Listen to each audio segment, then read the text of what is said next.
Voilà, ce soir, le thème, c'est la séduction et je vais parler de ça parce que ça fait déjà un moment que j'ai ça à cœur et comme j'ai dit au préalable, j'avais vu un prophète et il enseignait qu'aujourd'hui, le ministère prophétique ne reprend plus, qu'il ne corrige plus parce que le Saint-Esprit est là et que c'est le Saint-Esprit lui-même qui allait reprendre les gens.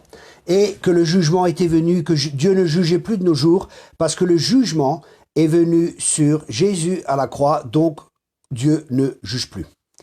Ok, ça paraissait bien. Après, il a dit beaucoup de choses qui étaient vraiment bien, hein, vraiment intéressantes. Mais là, je me suis quand même posé des questions et je me suis dit, bon, est-ce que je suis légaliste? Est-ce que je suis à côté de la plaque? Qu'est-ce qui se passe? Et j'ai réfléchi, j'ai vu mes expériences et mes expériences disaient le contraire. J'ai repris des églises, j'ai repris des personnes, toujours par amour. Hein. C'est par amour que Dieu remet les personnes en place, parce que des fois, il y a des personnes qu'il faut remettre en place. Et c'est pas négatif, hein, c'est quelque chose de positif. Je me rappelle par exemple dans une église où j'étais, et le Seigneur m'avait dit, j'arrive pour prêcher, tout ça, et le Seigneur me parle pendant le temps de louange. Il me dit, ce que j'ai contre toi, c'est que tu laisses Jézabel qui se dit prophétesse enseigner et séduire mes serviteurs et ainsi de suite. Je dis, ah non, Seigneur, est-ce que tu n'as pas un autre message? Et là, à nouveau, la même chose qui revient dans mon esprit. Ah, je dis, ok, ben, il y avait une cave dans l'église, je me rappelle, je suis descendu de la cave, je prie en langue et je priais, je dis, Seigneur, mais parle-moi, c'est quoi le message? Et j'arrête, j'écoute dans mon esprit et j'entends, ce que j'ai contre toi, c'est que tu laisses Jézabel qui se dit prophétesse, enseigner et séduire mes serviteurs. Je dis, oh non, ok. Je monte en haut, je prêche ce message que Dieu m'a donné. Une vingtaine de personnes, une vingtaine de jeunes s'avancent en pleurs et quelques personnes aussi plus âgées s'avancent en pleurs, ils se repentent et ainsi de suite. Qu'est-ce que j'avais fait? J'avais repris l'église. Un autre jour, pour vous donner un exemple très concret de fausse doctrine qu'il y a des fois dans nos églises, hein, et c'est vraiment triste, c'est malheureux. Il y a des bonnes doctrines, hein, bien sûr, mais il m'est arrivé, par exemple, je me rappelle de ne pas avoir été dans une église, mais dans une maison où j'étais avec des chrétiens. Et une personne est rentrée. Et au moment où cette personne rentre, le Saint-Esprit me dit, dis-lui, si la personne ne se repent pas, elle va en enfer. Je dis, oh purée. Ça, c'est une sacrée parole de connaissance. Et je connaissais pas cette personne. Je dis, écoutez, je vous connais pas, mais quand vous êtes entré, je pense que le Seigneur m'a parlé et m'a dit de vous dire que si vous vous repentez pas, vous allez en enfer. La personne me dit, non, non, moi je suis chrétien, c'est pas possible. Une fois sauvé, toujours sauvé. Ah, je dis, ah bon, mais c'est pas ce que la Bible elle dit. Elle dit, mais c'est ce que mon église enseigne. Une fois qu'on est sauvé, on est toujours sauvé, on peut vivre comme on veut. On perdra sa récompense, mais une fois qu'on est sauvé, on est toujours sauvé. Je dis, écoutez, je regrette, mais je suis pas d'accord avec vous, mais je vais pas faire un débat théologique. Moi, c'est vraiment ce que je pense que le Seigneur m'a dit quand vous êtes entrés. Moi, je vous partage. Si vous voulez que je prie pour vous, c'est avec grand plaisir, mais c'est à vous de voir. Mais je vais pas commencer à rentrer dans un débat théologique. Alors il me dit, bon, d'accord.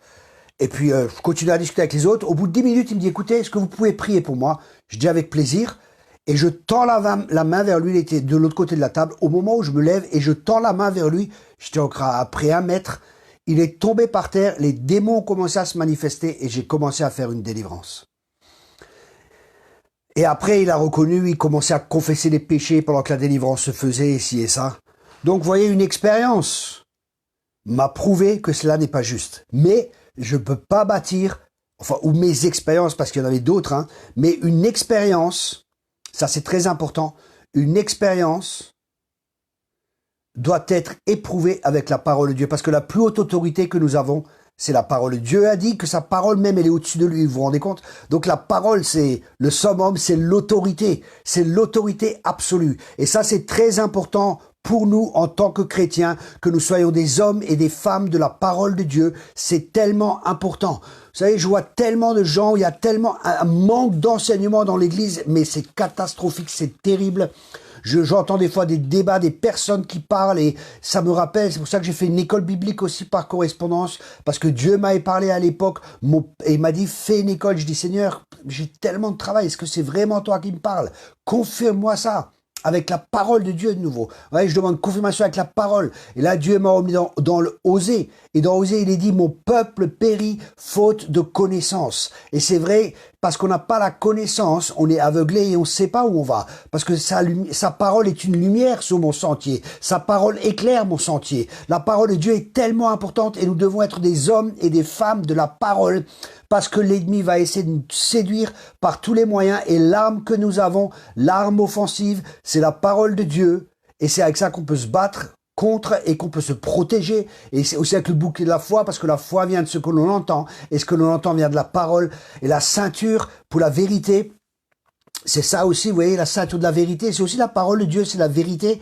Donc c'est tellement important de connaître cette vérité qui est en fin de compte une personne. Parce qu'il y a aussi de l'humanisme dans l'Église, et l'humanisme c'est vraiment une arme qui est terrible que l'ennemi utilise, et l'humanisme c'est que l'homme a pris la place de Dieu, l'homme sait ce qui est bon, l'homme sait ce qui est mauvais, l'homme est à la place de Dieu, l'homme est le centre, et malheureusement, des fois dans nos églises aussi, dans nos cultes, c'est l'homme qui est le centre, c'est pas Dieu qui est le centre. Vous voyez, et tout est centré sur l'homme. Ma prophétie, ma guérison, ma parole, et tout ça, quelque part, c'est pas mauvais. Mais quand Dieu est en premier, quand on cherche d'abord le royaume de Dieu, tout le reste nous sera donné par-dessus. Mais des fois, on a prêché un évangile qui était plus centré sur l'homme que sur Christ. Et ça, c'est la catastrophe. Et ça, c'est catastrophique. Parce qu'on doit revenir à cela. On doit revenir à la parole de Dieu et à la seigneurie. Vous savez, des fois, il y a des gens qui adorent. Ils adorent l'adoration. Ils adorent pas Dieu. Vous voyez, c'est terrible. Mais je suis en train de soulever des choses. Je suis en train de soulever des éléphants ou des vaches sacrées. Je suis en train de confronter des choses, mais il faut que ces choses soient ôtées de nos vies. Parce que c'est tellement important. Si personne n'en parle, il faut en parler. Il faut que ces choses soient amenées à la lumière. Et c'est pas dans un esprit critique, c'est avec l'amour que je vous dis ça. C'est pas pour critiquer ou pour juger, mais c'est pour qu'une repentance vienne. Vous savez, tout le monde parle du réveil, mais j'ai jamais vu un réveil et j'ai étudié les réveils. J'ai des livres sur les réveils, sur les prédicateurs de réveil. Tout ce que vous voulez, je n'ai jamais vu de réveil sans repentance. La repentance, c'est nécessaire. Et le réveil, écoutez-moi bien les amis, le réveil, c'est la condition normale de l'Église. L'Église doit être réveillée, on doit être en feu, rempli du Saint-Esprit, rempli de feu et rempli de joie. Ça, c'est la condition normale de l'Église de Jésus-Christ. Ok ? Et il faut un réveil parce qu'on n'est pas réveillé. Réveille-toi, toi qui dors d'entre les morts. C'est pour ça qu'on doit vraiment se réveiller. Et ce temps de confinement, c'est un temps. Encore avant, je priais et j'entendais le Saint-Esprit me dire « Approchez-vous de moi et je m'approcherai de vous ». Voyez, donc quand on s'approche de Dieu, il va s'approcher de nous. Et je vous encourage vraiment dans ces temps de vous approcher de Dieu afin que lui s'approche de vous. Et je dis pas ça, vous savez, avec un esprit critique ou quelque chose de blessé. Je constate simplement. C'est pour ça, faites attention, ne soyez pas critiques. Ne dites pas oui, l'Église est ceci et cela, parce que l'Église, c'est nous. Et ce qui doit changer, c'est nous. Comprenez? C'est très important, c'est pas critique, on n'est pas dans un état de jugement, on n'est pas dans un état de critique, parce que l'Église c'est nous et nous aimons l'Église. Jésus aime son Église, Jésus aime son épouse.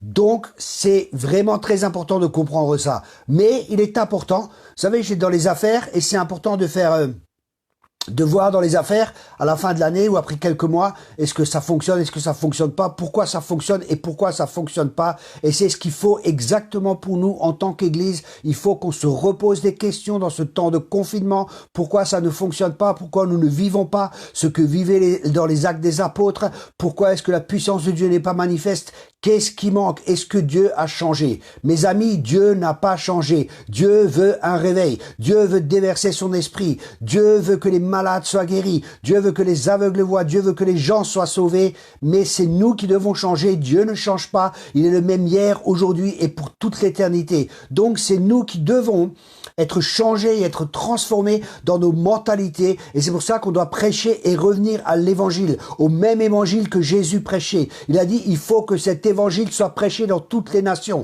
S'il dit que cet évangile doit être prêché dans toutes les nations, c'est qu'il y a un autre évangile, mais que cet évangile soit anathème. Cet évangile n'est pas de Dieu, il n'y a qu'un seul évangile. Et c'est celui que Jésus-Christ a prêché, et c'est l'évangile du royaume de Dieu. Et cet évangile du royaume de Dieu, c'est la primauté, c'est la souveraineté, c'est la seigneurie de Jésus-Christ dans ce message. Il a dit, repentez-vous. Et certains se repentent assez pour être sauvés, entre parenthèses, mais pas mais pas assez pour vivre dans le royaume de Dieu et pour vivre dans la dimension du royaume, dans la dimension que Dieu veut que l'on vive. Ils se repentent, ils sont sauvés, ils ont donné leur vie à Jésus, ils ont accepté Jésus comme Seigneur, mais parce que l'intelligence n'est pas renouvelée, parce qu'ils n'ont pas compris qu'ils appartiennent à un nouveau roi, que leur vie ne leur appartient plus, parce qu'ils sont pas venus à l'évangile par un message vraiment de repentance, par la croix qui doit nous être prêchée, par la repentance qui doit être prêchée. Quand vous regardez des gens comme Finney, avec 80% des conversions, les personnes sont restées. 80% des gens qui sont convertis sont restés. Aujourd'hui, on parle de 20% qui restent. C'est terrible. 20% restent au Seigneur. Pourquoi? Parce qu'on a dilué le message. Et je vois même des prophètes qui diluent le message, qui disent il ne faut plus reprendre. Aujourd'hui, on ne reprend plus. Le Saint-Esprit reprend les personnes. Dieu ne juge plus parce que le jugement est venu à la croix. Et alors, qu'est-ce que j'ai fait? J'ai commencé à chercher dans les Écritures. Et nous allons voir ce que l'Écriture dit. Mais avant d'en venir à ça, j'aimerais parler de Ésaïe 59 au verset 14 que j'ai partagé avant. Ésaïe, chapitre 59, au verset 14, aussi le droit recule et la justice est loin de nous. La vérité trébuche sur la place publique et la droiture ne peut y accéder. Une autre traduction dit, la délivrance s'est retirée et le salut se tient éloigné car il n'y a plus de vérité. Qu'est-ce que ça signifie? Les gens sont plus sauvés, il n'y a plus de délivrance. Pourquoi? Parce que la vérité n'est plus sur la place publique. Qu'est-ce que ça signifie concrètement pour nous? Ça signifie l'Église est le pilier de la vérité. Et quand je dis Église, c'est chacun de nous, hein. Et l'Église, c'est même pas une voix, c'est un murmure en France. Et c'est terrible. Mais j'ai une bonne nouvelle, ça va changer. Ça va changer, ça va changer. Ça sera vraiment la voix du Seigneur. Parce que le Seigneur, il dit que sa voix, quand il parle, il ébranlait toutes choses. Sa voix ébranle les choses. Et Dieu va de nouveau lever des serviteurs, des apôtres, des prophètes et différents ministères qui vont parler et qui vont de nouveau être une voix dans cette nation. On entendra de nouveau la voix de Dieu dans cette nation par l'Église de Jésus-Christ qui va se lever, qui va être une église forte, une église qui va être triomphante, une église dont les portes de l'enfer ne prévaudront pas contre elle, une église qui ne sera pas enfermée entre quatre murs, mais une église faite de gens remplis du Saint-Esprit et de feu, une église remplie de disciples de Jésus-Christ. Donc on voit que ça s'est retiré. Pourquoi? Parce que l'église n'est des fois plus le sel, elle n'est des fois plus la lumière. Et ça, c'est vraiment, vraiment triste. Parce que ce qui m'attriste, c'est que même dans nos églises, qui est devenue la norme, il y a aussi la norme de ce qu'il y a dans le monde, qui est devenue la norme des fois dans des églises. Je répète, l'église protestante, le mariage homosexuel et ainsi de suite et ainsi de suite. Alors que l'Église devait être le sel de la terre et la lumière du monde, c'est-à-dire refléter les standards de Dieu. Nous sommes là pour refléter les standards de Dieu. Nous sommes là pour faire la différence. Nous sommes le sel de la terre. Le sel était utilisé quand Jésus en parle, quand les gens faisaient leurs besoins, ils mettaient du sel dessus pour enlever les excréments et tout ça, pour que ça soit détruit. Vous voyez? Donc c'est pour enlever les choses négatives, le sel. Et c'est ce que nous sommes. Nous sommes le sel de la terre. Et nous sommes la lumière de ce monde. Vous savez, on n'a pas besoin d'avoir peur de ce monde. La lumière vint toujours. Quand vous rentrez dans une pièce et que cette pièce, elle est sombre, commencez pas à combattre les ténèbres, allumez la lumière. Et Jésus a dit, nous sommes la lumière du monde. Alléluia. Et nous sommes là pour briller dans ce monde qui est perdu. Nous sommes là, alléluia, pour faire la différence, bien-aimés. Vous êtes le sel de la terre. Tu es la lumière du monde, bien-aimé. Tu es la lumière, pas tu seras, tu es déjà la lumière du monde. Alors marchons comme des enfants de lumière. Marchons dans cette vérité. Marchons dans la puissance du Saint-Esprit. Dieu est là. Dieu attend que nous nous tournions vers lui de tout notre cœur, que nous nous repentions vraiment et que nous nous repentions assez, que nous changions assez notre mentalité, que nous changions assez notre manière de penser, pour penser comme lui veut que nous pensions, afin que nous puissions agir comme lui désire que nous agissions. Et ça, pour ça, il faut une repentance profonde. Et là aussi, un enseignement qui est complètement faux, qui dit que la repentance, on l'a fait une fois. Après, on n'a plus besoin de se repentir. On n'a plus besoin de confesser nos péchés.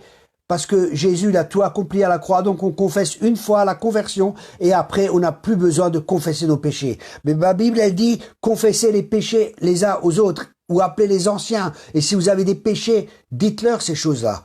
Comprenez, il faut rester biblique dans les enseignements qu'on entend. Et j'entends beaucoup de gens, quand ils achètent ces livres de ces prédicateurs, ils disent Alléluia, ils disent Amen à toutes ces prédications qui sont contraires à la parole de Dieu et qui sont pas en accord avec les Écritures. C'est pour ça qu'il faut de nouveau qu'il y ait des prédicateurs qui soient remplis du Saint-Esprit, mais qui soient aussi remplis de la parole de Dieu et qui puissent justement ramener la vérité. Et ça, c'est les ministères apostoliques et les ministères prophétiques qui posent des fondements.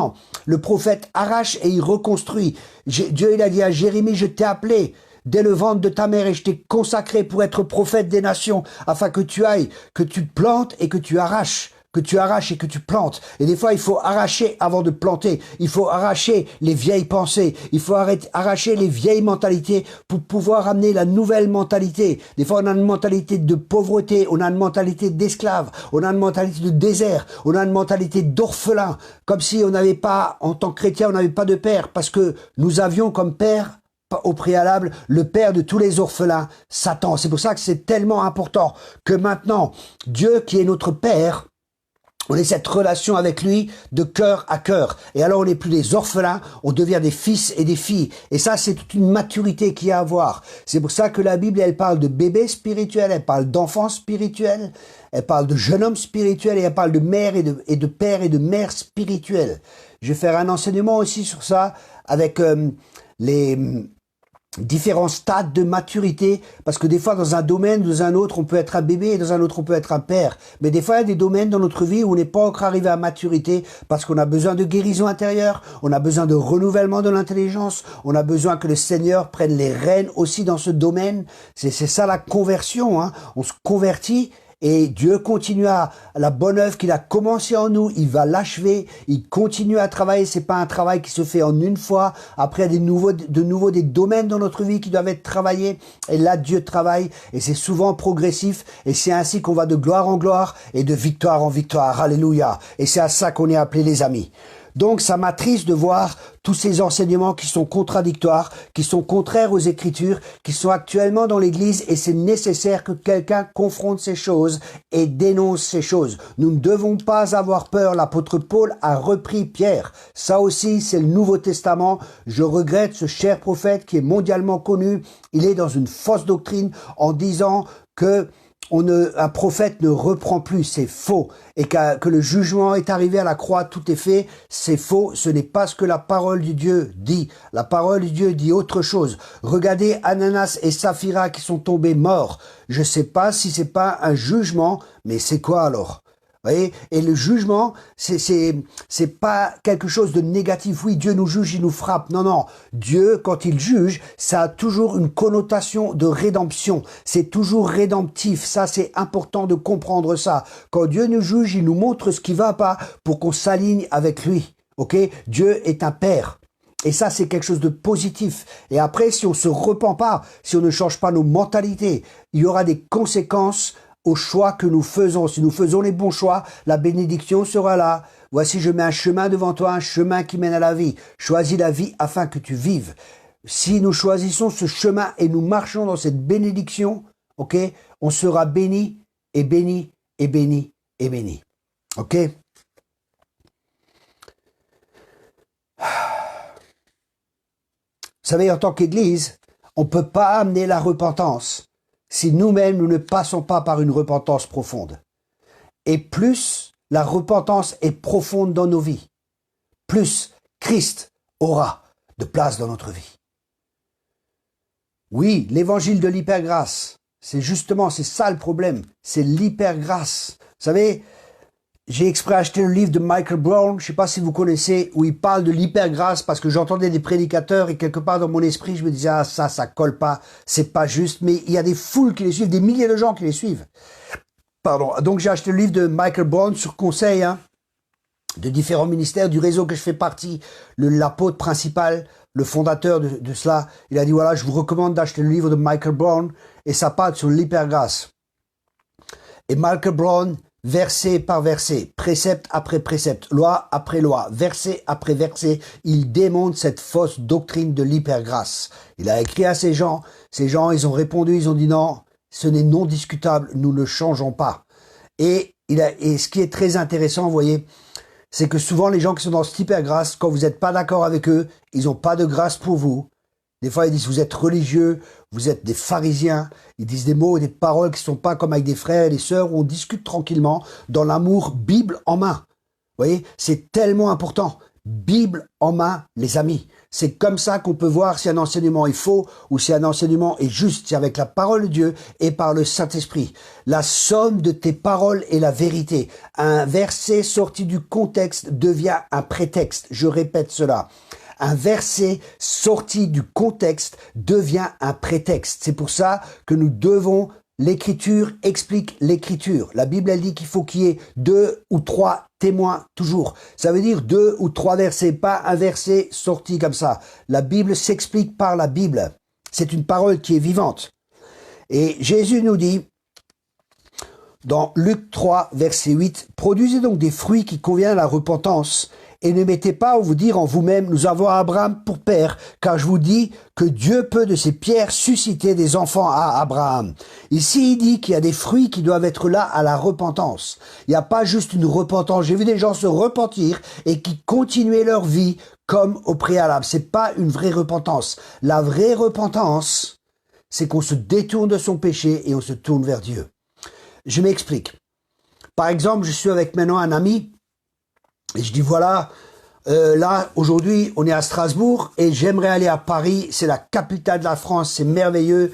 Et mes amis disent non mon ami, ils viennent du Midi, on va à Marseille. Marseille c'est magnifique, hein. On va aller à Marseille à la plage et tout et c'est trop bien Marseille. Tu manges bien, les gens sont sympathiques, hein. Tout ce que tu veux, on va aller à Marseille. Et la voiture je dis bon ok, ben écoute... tu m'as convaincu, on va à Marseille. Mais je continue à rouler en direction de Paris.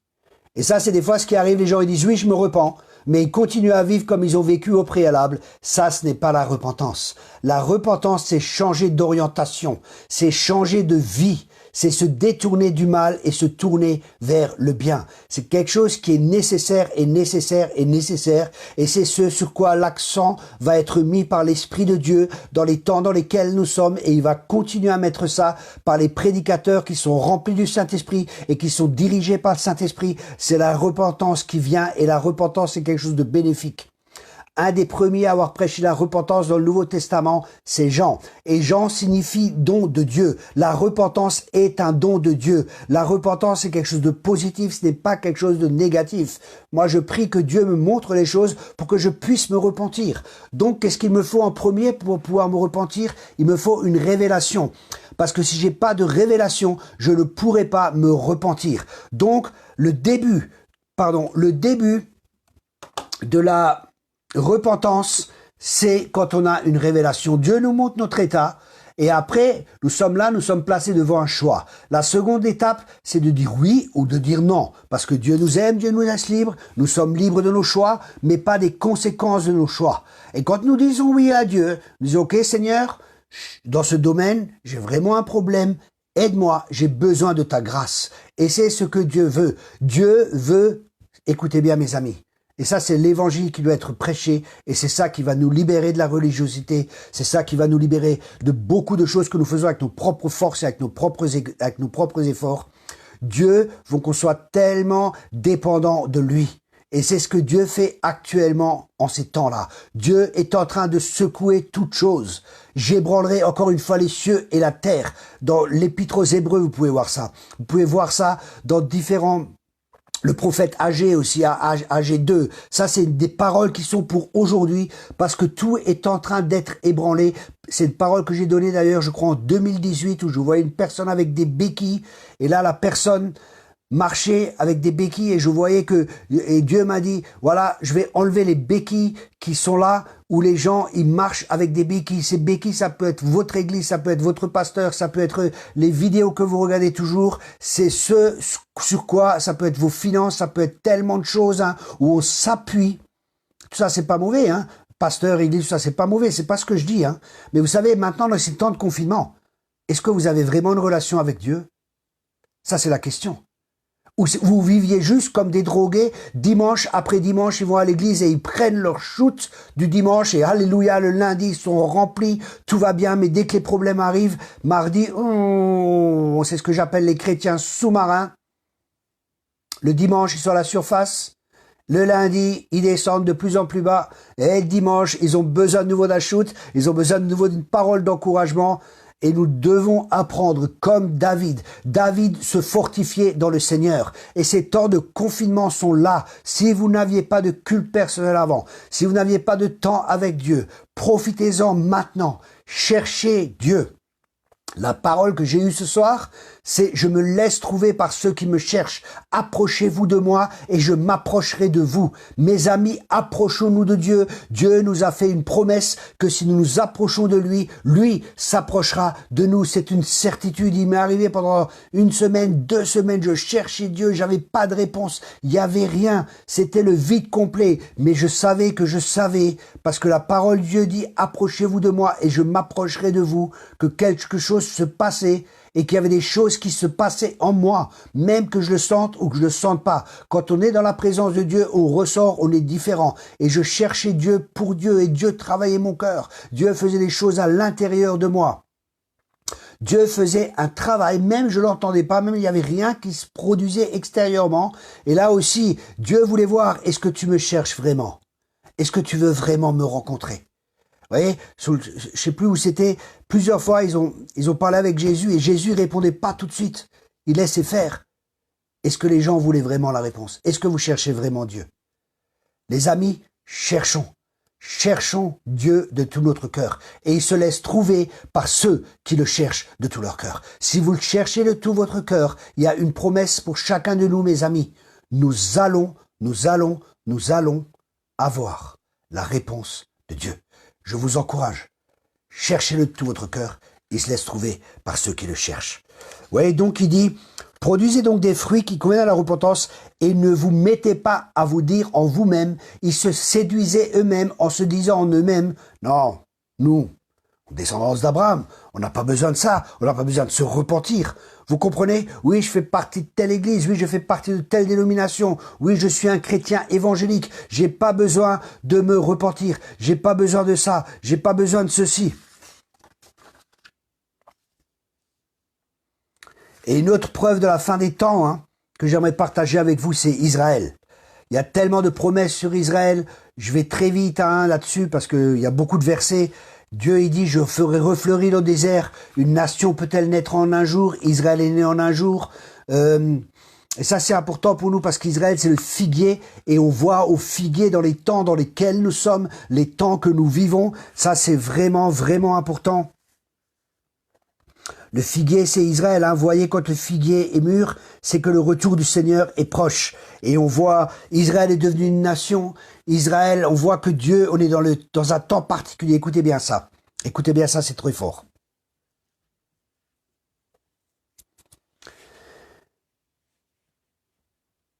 Israël a été envahi en 67, a été repris par le peuple juif en 1967. En 2017, le président Trump a déclaré Jérusalem, capitale d'Israël. Écoutez bien ça, je répète. En 1967, Israël a regagné Jérusalem. Okay, il y a un rabbin qui est venu, qui a soufflé du chauffard, ça serait un peu long à expliquer, à partager là-dessus, parce que ça serait une prédication entière, mais je vais vite pour juste vous citer les faits, pour vous montrer et vous démontrer que nous sommes réellement dans la fin des temps, et aussi pour vous montrer différentes choses que vous allez voir, c'est puissant. 1967. 2017, Trump déclare Jérusalem capitale d'Israël. De 1967 à 2017, il y a combien de temps qui sont passés? Bingo, 50 ans. 50 ans, c'est le jubilé. Qu'est-ce que c'est que le jubilé? Je cherche, excusez-moi, parce que j'ai pas mal prêché par l'esprit. Attendez. Ok, je vais vite, je vais pas lire les versets à chaque fois. Le jubilé, c'est la restitution. Ça veut dire que Dieu, il restitue toutes choses. Donc, dans ces temps où nous sommes, Dieu est en train de restituer. Et ça, c'est une preuve. Il y a de nouveau les ministères apostoliques qui vont se lever. Il y avait un temps où il y avait les pasteurs. Après, c'était que le ministère pastoral. Après, les évangélistes sont revenus. Après, il y a les enseignants qui sont venus. Après, il y a les prophètes qui sont venus. Maintenant, il y a les temps où les apôtres vont se lever, parce que nous sommes dans un temps de restitution. Nous sommes dans un temps où tout est restitué et où tout est remis en place. C'est le jubilé. Alléluia. Et ça, c'est une bonne nouvelle. Et au jubilé, il souffle du chauffard. En fait, il y a tellement de choses qui se passent. Et c'est quelque chose de magnifique. Je vous encourage vraiment à étudier ça, parce que c'est vraiment quelque chose d'important. Et Trump, il n'a pas déclaré ça par hasard. Les mêmes paroles, je crois que le rabbin avait dit il y a 50 ans avant. Trump a dit exactement les mêmes paroles que ce rabbin. Waouh! Quand il y avait de nouveau Jérusalem. Et qu'est-ce qui s'est passé? Toutes les nations, pratiquement toutes les nations étaient contre. Toutes les nations pratiquement disaient non, non, on est contre que Jérusalem soit la capitale. Alors que c'est la capitale. Dieu le veut ainsi. Dans sa parole, c'est clair que Jérusalem, c'est son marchepied. C'est là que Jésus revient. C'est très très clair et c'est quelque chose de stratégique. Jérusalem, hein, quand on prend le monde et qu'on le déploie, enfin il y avait tout un calcul qui était fait quand les terres étaient encore ensemble. Hein, on voit que Jérusalem, écoutez bien les amis, c'est le centre du monde. Waouh! Ça, c'est trop fort. J'ai pas le temps de tout vous expliquer, hein, mais croyez-moi sur parole, c'était vraiment Jérusalem est le centre du monde. Et pour nous, on doit regarder à Jérusalem et comprendre ce qui se passe actuellement aussi. Vous savez, avec la crise qu'il y a avec le coronavirus et tout ça, le mot corona signifie couronne. Et ce qui se passe actuellement, c'est que Jésus veut à nouveau être le Seigneur. Il est le Seigneur, mais il veut être le Seigneur de nouveau de son Église. C'est pour ça qu'il veut reprendre son Église. La Seigneurie de Jésus-Christ doit à nouveau être prêchée. Ça signifie que le même message que Jésus prêchait, le même message que les apôtres prêchaient, doit à nouveau être prêché. Et ce message, c'est repentez-vous. Pourquoi? Car le royaume des cieux est proche. Le royaume des cieux, qu'est-ce qui est important dans le royaume des cieux? C'est le roi. Matthieu appelle ça le royaume le royaume de Dieu et le royaume des cieux, parce que en tant que juif, il ne prononçait pas le nom de Dieu. Hein. C'est pour ça qu'il disait le royaume des cieux, Matthieu, mais c'est la même chose que le royaume de Dieu, ok? Il y a des enseignants qui enseignent autre chose, mais c'est faux. C'est le royaume des dieux et le royaume des cieux, c'est exactement la même chose, ok? Donc repentez-vous car le royaume de Dieu est proche. Et se repentir, c'est changer, ça veut dire, les gens comprenaient très bien, il y a un nouveau royaume et nous entrons dans un nouveau royaume. Et dans ce nouveau royaume, il y a un nouveau roi. Et c'est à ce roi qu'on se soumet. Par nous, c'est par amour, parce qu'on l'aime, parce qu'on sait que c'est un bon roi, on sait qu'il veut le meilleur pour nous. C'est notre roi et cette royauté doit de nouveau être prêchée dans nos églises. La royauté de Jésus-Christ, c'est quelque chose de puissant. C'est la seigneurie de Jésus-Christ. Je crois que c'est Colossiens 1, verset 18, si je me trompe pas, où il dit que le but de Dieu, hein, c'est que tout soit... Ah bah attendez, je vais regarder ça avec vous. Je vais vous lire le verset, hein. Je crois que c'est Colossiens 1, verset 18. Vous voyez, je prêche par l'esprit, j'ai préparé beaucoup d'autres notes encore. Mais c'est des choses qui sont vraiment importantes et qui doivent être établies dans nos vies. C'est des fondements, vous voyez. Colossiens 1, verset 18. Il est la tête du corps de Christ, il est le commencement, le premier-né d'entre les morts, afin d'être en tout le premier. Ça, c'est l'objectif de Dieu. Afin d'être en tout le premier, afin d'avoir la souveraineté en toutes choses. Et c'est exactement cela. Dieu veut la souveraineté. Jésus veut être le Seigneur de son Église. Et s'il est Seigneur, ça veut dire que c'est lui qui dirige l'Église, c'est lui qui établit, c'est lui qui a établi les ministères d'ailleurs. Hein. Les ministères, on s'établit pas soi-même. Moi, j'ai pas choisi d'être ministère, j'ai pas choisi d'avoir tel ou tel ministère. Vous savez, au début, quand Dieu m'a appelé à plein temps, j'ai dit, écoute Seigneur, non, j'ai pas envie, je veux vraiment pas être à plein temps. Vous savez, les gens souvent qui sont appelés, ils ne veulent pas. Et les gens qui sont pas appelés, ils veulent être dans un ministère. Parce que vous savez ce que c'est le ministère, il y a de la souffrance, il y a beaucoup de choses, il y a beaucoup de combats, c'est glorieux aussi. Hein. On vit des choses magnifiques et c'est merveilleux d'être avec le Seigneur, c'est merveilleux de prêcher, c'est merveilleux de voir la puissance de Dieu se manifester, c'est merveilleux de voir la vie des gens transformée, mais derrière il y a des critiques, il y a des combats, il y a beaucoup de choses. Et je vous garantis, c'est pas toujours facile, mais c'est glorieux. Alléluia. Et je ne regrette pas. Vraiment, je ne regrette pas pour un sou. Ok. Donc on voit la seigneurie de Jésus. Et c'est ça la repentance, c'est que nous n'est plus Seigneur, mais qu'on cède et qu'on lui cède la place sur le trône. La parole de Dieu est très claire dans la fin des temps, dans Marc 13, verset 22. Marc, chapitre 13, Verset 22. De faux Christ surgiront ainsi que de faux prophètes. Ils produiront des signes miraculeux et de grands prodiges au point de tromper même, si c'était possible, ceux que Dieu a choisis. Vous donc faites attention, je vous ai prévenu. Ce texte nous dit clairement que l'ennemi a pour but, a pour objectif de nous séduire, c'est-à-dire de nous tromper. Je parlerai la prochaine fois plus profondément de la séduction, en quoi elle consiste réellement. Et nous allons voir différents moyens que l'ennemi utilise pour nous séduire, et nous allons également voir différentes caractéristiques qui montrent si nous sommes déjà séduits. Et je peux vous garantir qu'il y a beaucoup de gens, je dis pas peu de gens, je dis beaucoup de gens dans l'Église qui sont séduits. C'est triste, c'est malheureux, mais beaucoup de gens sont séduits, ils sont sous des fausses doctrines. Il y en a qui croient qu'ils peuvent vivre comme ils veulent et qu'il n'y aura pas de conséquences. Mais ne vous y trompez pas, on ne se moque pas de Dieu. Ce qu'un homme a semé, il le récoltera. Ce qu'un homme a semé, il le récoltera. Ne vous y trompez pas. Ça veut dire qu'on peut être trompé. Ça veut dire qu'on peut être séduit, les amis. Et ça, c'est pour chacun de nous. Parce que des gens, je connais des gens, cet homme que je vous ai cité au début, il vivait dans le péché. Et il partait en enfer. Alors qu'un jour, il avait accepté le Seigneur. Voyez ? Mais c'était pas une repentance profonde et le Seigneur n'est pas resté Seigneur de sa vie. Il a accepté un moment et après, vous voyez, cette semence qui est plantée dans la terre, mais qui porte pas de fruits parce que dès que les épreuves viennent, dès que les difficultés viennent, les gens, des fois, ils repartent dans le monde et c'est malheureux et c'est triste. Vous savez, et quand on a vraiment rencontré, vous savez, la profondeur de notre repentance va définir la profondeur de notre vie en Christ. Vous savez, il y a tellement peu de discernement, exactement. Il y a tellement peu de discernement. Et des fois, je vois des prédicateurs qui sont là et je vois toute la religiosité. Je vois comme ils sont plus normaux, comme ils changent de voix quand ils prêchent. Ils commencent à faire des gestes et à plus être normaux. Et des milliers les suivent, je vous garantis, les amis, des milliers. Ou des gens qui disent que des choses qui sont agréables aux oreilles. Parce que c'est ça, le moyen de la séduction. C'est pas quelque chose qui va être désagréable pour nous séduire. C'est quelque chose qui va être agréable. Mais la croix, elle n'est pas agréable. Ok? La croix, elle n'est pas agréable, excepté si on la comprend correctement. Parce que la croix, quand on la comprend vraiment, c'est sûr que pour le moment, c'est un moment de souffrance. Mais après, c'est la gloire. Parce qu'il n'y a pas de couronne sans la croix. La croix est une nécessité. Prends ta croix chaque jour et porte-la. Renonce à toi-même chaque jour. Ça, c'est pour chacun de nous, autant pour vous que pour moi. Vous savez, ce que je prêche, Dieu me met à l'épreuve après cela.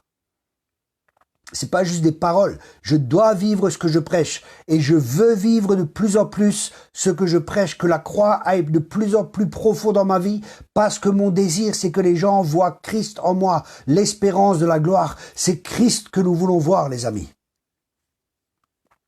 Et cette séduction a pour but de nous faire vivre dans le péché, de rejeter la vérité et de nous envoyer en enfer.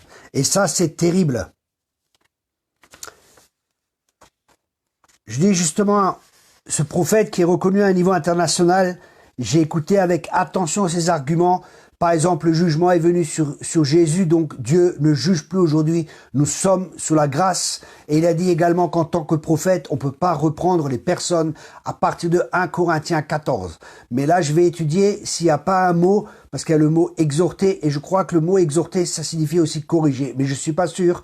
En grec, je vais vraiment faire des recherches pour voir ça. Mais en même temps, écoutez bien, il y a une différence entre un don de prophétie et un prophète.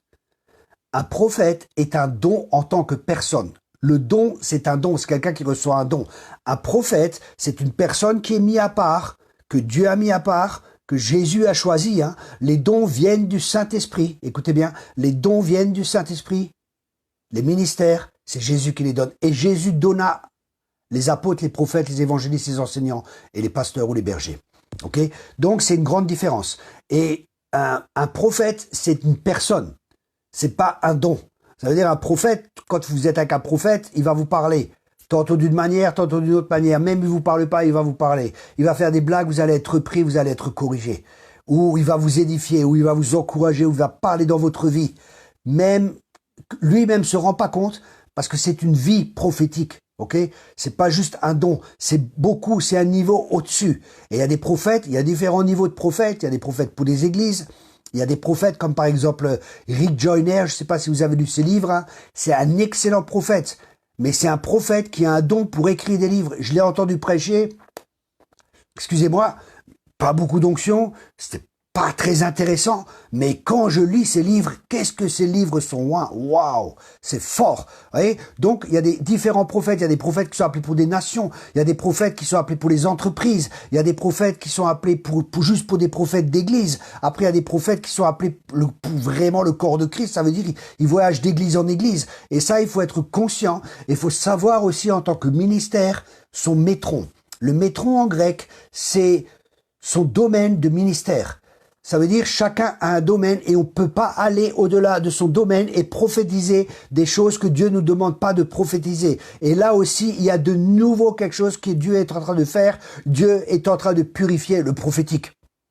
Dieu est en train de purifier le prophétique. Il y a beaucoup trop de « on dit, Dieu m'a dit, Dieu m'a dit, Dieu m'a dit », alors que Dieu dit dans sa parole « je les ai pas envoyés ». Ils disent des paroles, c'est pour séduire le peuple. Il y a des prophètes qui séduisent.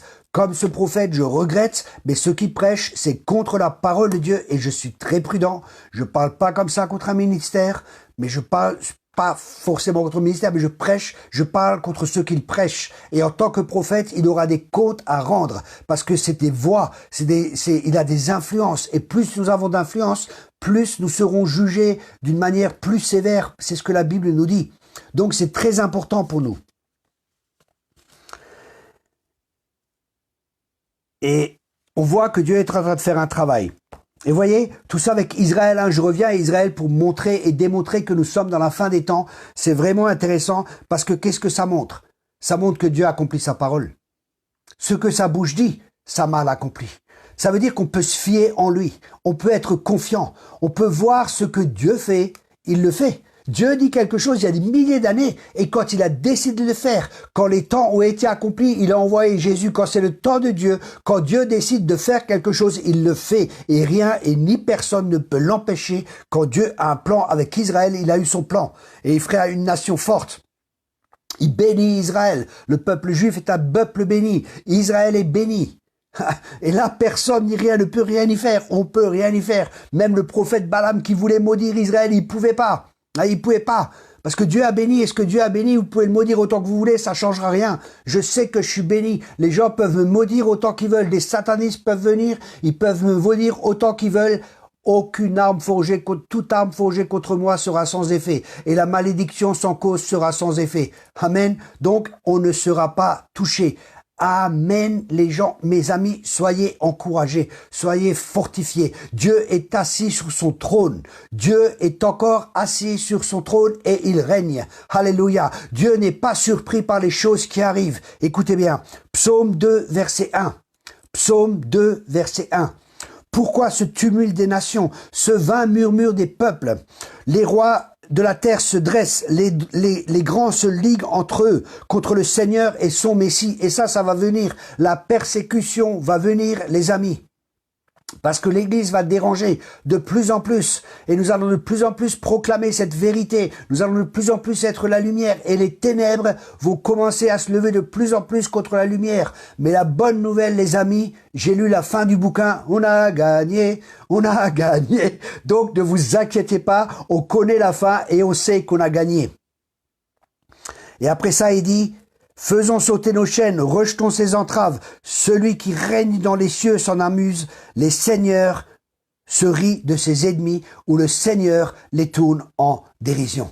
Mes amis, Dieu règne sur son trône. Il n'est pas surpris par le coronavirus.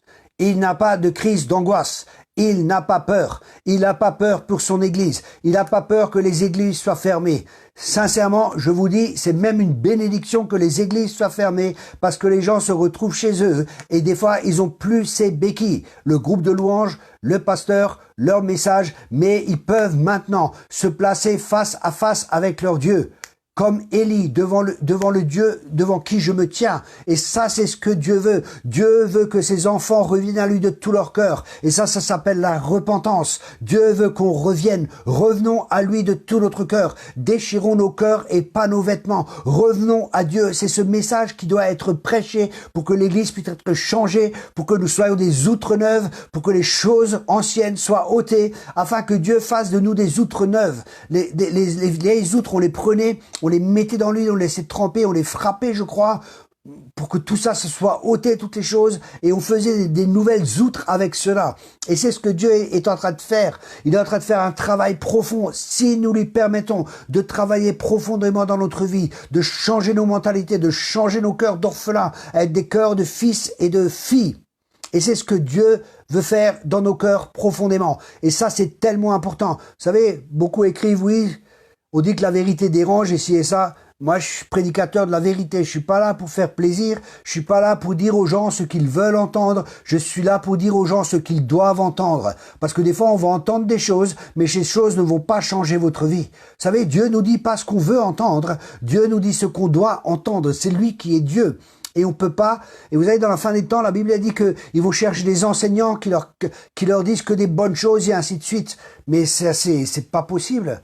C'est bien sûr, on a besoin d'être encouragé. Et je suis quelqu'un qui encourage. Et j'aime encourager. Mais quand il faut reprendre, et c'est un temps où l'Esprit de Dieu est en train de ramener son Église. Il est en train d'ébranler l'Église parce que l'Église a besoin d'être ébranlée parce qu'elle n'est pas la lumière, elle n'est pas la voix prophétique dans cette nation que Dieu désire qu'elle soit. Je répète cela. L'Église actuellement n'est pas encore la voix prophétique que Dieu désire qu'elle soit. La France est une terre prophétique, c'est la terre des prophètes, c'est la terre des Huguenots. Et Dieu est en train de réveiller l'esprit des Huguenots. Il y a un grand réveil qui se prépare, il y a quelque chose de fort qui se prépare. L'esprit d'Élie va revenir dans cette nation. Et cet esprit, quand il vient, c'est la repentance qui est prêchée. C'est la repentance. Mettez vos voies droites. Choisissez qui vous voulez servir aujourd'hui. Ou est-ce que vous voulez servir les faux dieux? Vous voulez servir Baal? Vous voulez être sous l'oppression de Jézabel? Vous voulez être dans l'emprise des faux prophètes? Ou vous voulez être avec le Dieu que je sers? Le Dieu d'Abraham, le Dieu d'Isaac et le Dieu de Jacob. Et ça, c'est Élie. Il y avait une confrontation qui amenait à une séparation.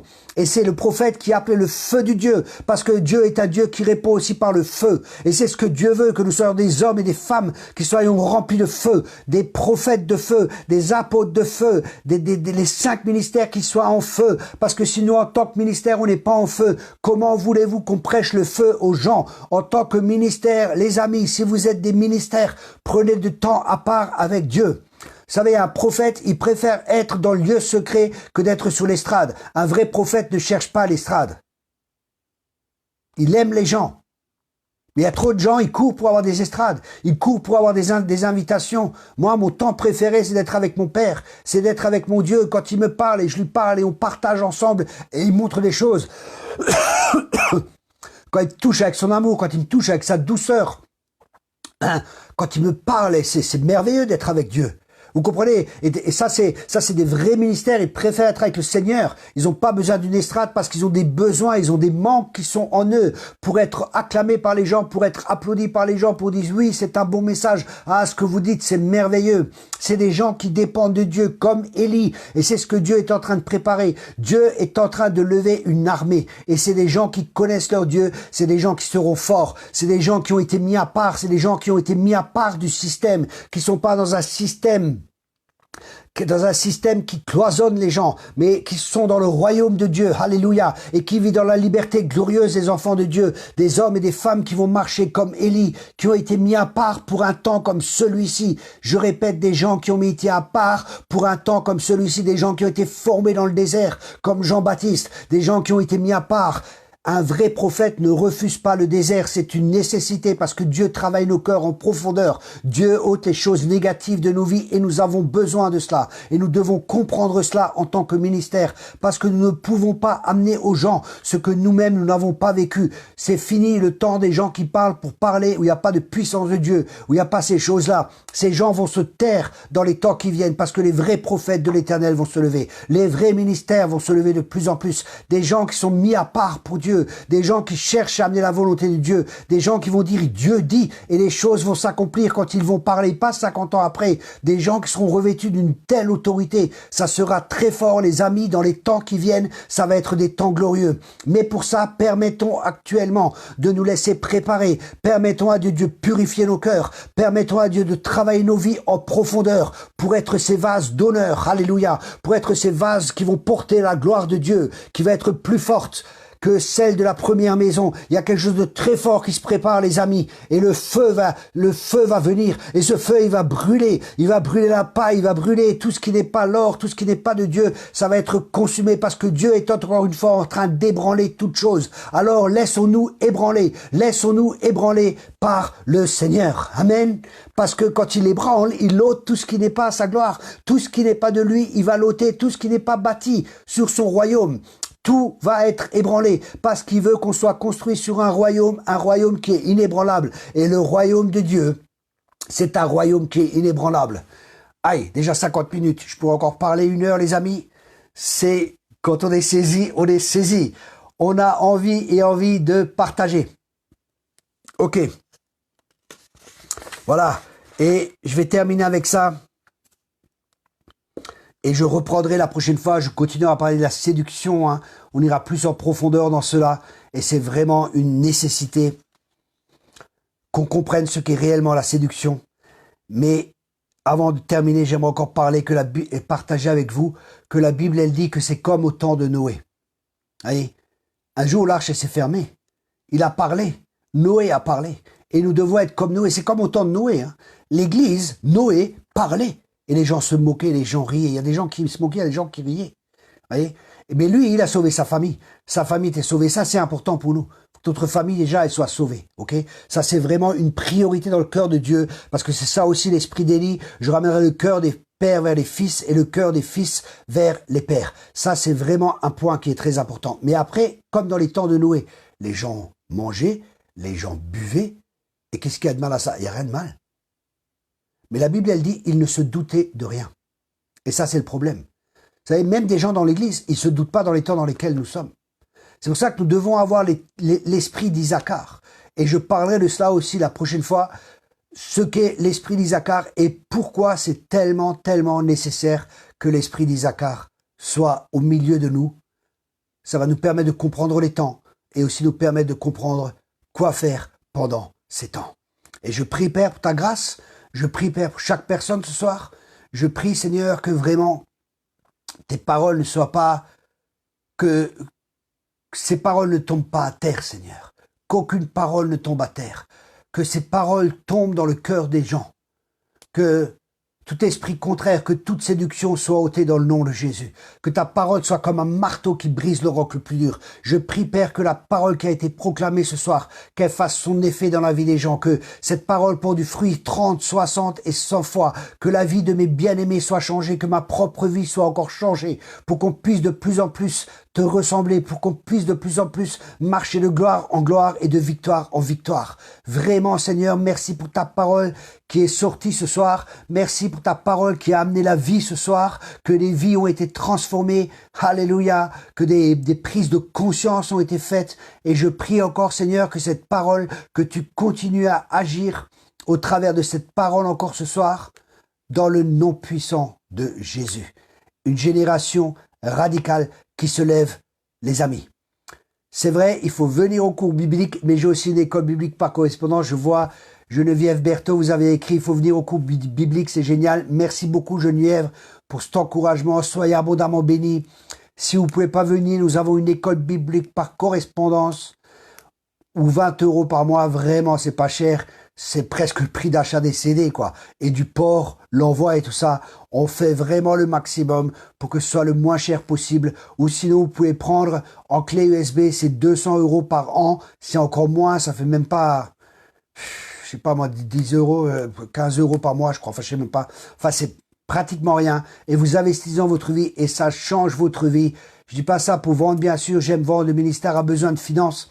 mais je sais que Dieu va pouvoir. Mais ce qui est important pour moi, c'est de porter du fruit. Et le fruit, bien aimé, c'est vous. Si je peux semer dans votre vie à travers cette école biblique et que vos vies sont changées, ça sera ma récompense. C'est que les vies des personnes soient changées, que la vie des personnes soit transformée, que vous portiez du fruit. Vous savez, quelqu'un qui a du succès, c'est quelqu'un qui a du successeur. Merci beaucoup, Christine Klein.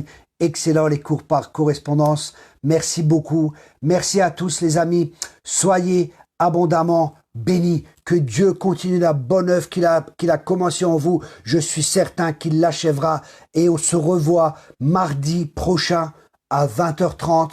On continuera sur le thème de la séduction.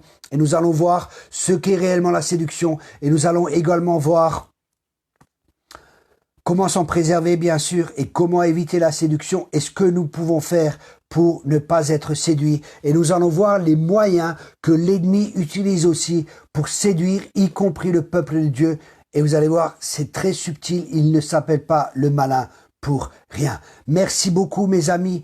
Merci à tous. Soyez abondamment tous bénis.